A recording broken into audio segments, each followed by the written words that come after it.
taxa Selic chegou a 13,75% ao ano, né?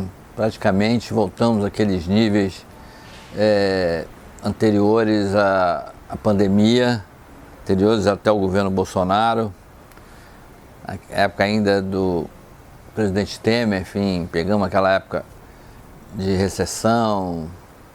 É uma notícia ruim, de certa maneira, mas o que está acontecendo é uma tentativa dos bancos centrais no mundo inteiro de conter esse processo inflacionário que foi detonado um pouco pela pandemia do coronavírus, né, em função da massa de recursos que teve que ser injetada para a economia não parar.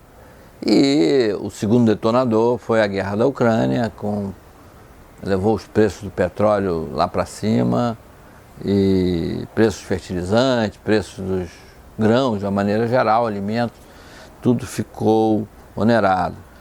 Então, os bancos centrais dos países desenvolvidos demoraram a agir, a inflação chegou a um nível preocupante para eles. Eles estão acostumados com inflação entre 2% e 3% ao ano, no máximo. A inflação bate 7, 8, 9%, para eles é desesperador, né? Nós aqui a gente está meio habituado, mas hoje a meta de inflação é pouco acima de 3%, a nossa meta. A gente está querendo chegar num padrão das economias mais desenvolvidas, né? Essa nossa meta de inflação, ela tem um intervalo de tolerância para cima e para baixo. Então o máximo que a gente pode aceitar seria uma inflação de 5% ao ano, né? Máximo. E a gente está caminhando para algo em torno de 7% a 8% em 2022, ou seja, muito acima do tolerável e da meta.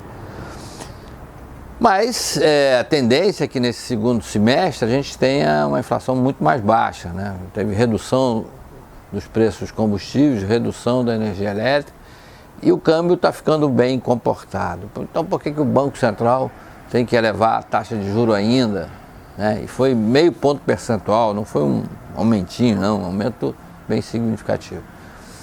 Porque também lá fora os bancos centrais estão elevando a taxa de juros. O Banco Central americano, o Fed, elevou a taxa de juros e é fundamental para a gente controlar a inflação que o nosso câmbio fique controlado, o câmbio fique tranquilo. E tem eleições pela frente, as eleições sempre criam alguma turbulência nos mercados. Então o Banco Central quer evitar que o dólar suba, né, que o real se desvalorize.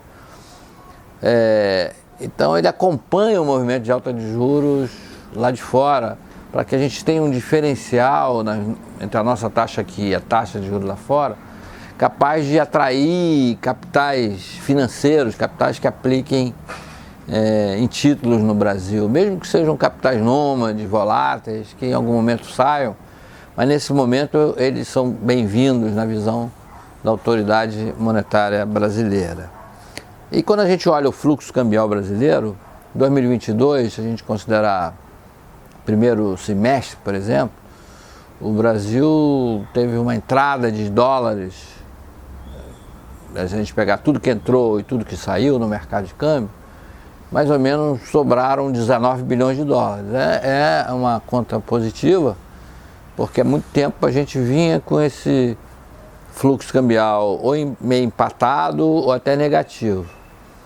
Estava saindo muito dinheiro pela área financeira, estava entrando pelas exportações e estava saindo muito dinheiro de aplicações financeiras. Face da situação política no Brasil, pelas incertezas da economia.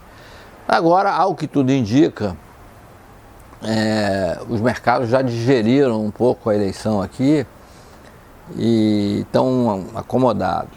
Então o Banco Central eleva a taxa de juros, esperamos que essa seja a última alta desse ciclo de aperto monetário. A inflação já vai diminuir no segundo semestre, talvez diminua também no ano que vem, e aí a gente começa um processo de redução da taxa de juros. Os analistas avaliam que isso deve começar lá por volta de abril, maio de 2023. Aí vamos supor, Lula ganha a eleição. O que é que acontece? Bom, o Banco Central hoje tem autonomia. Aliás, uma das coisas positivas do atual governo foi aprovar no Congresso a autonomia para o Banco Central. Então a diretoria que está lá vai continuar nos próximos anos, independentemente de quem ganhar a eleição. E ela hoje, como ela não é demissível, a não ser que seja aprovado algum ato ilícito,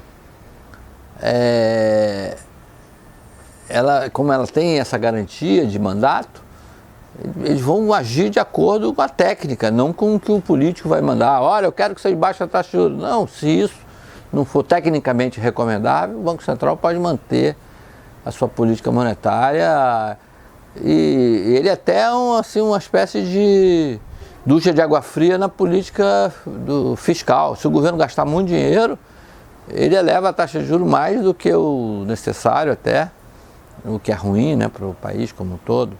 Mas ele tem independência para isso, né? Tem autonomia para isso. Bom, esse é o quadro. Chegamos, acho eu, no topo máximo desse ciclo de aperto monetário, de alta de juros. Vamos esperar que a partir de agora tenha um alívio e já no ano que vem tenha essa redução da taxa de juros, que é fundamental. A queda do juros é fundamental para reativar investimentos, melhorar a construção civil, financiamentos de longo prazo, etc, etc.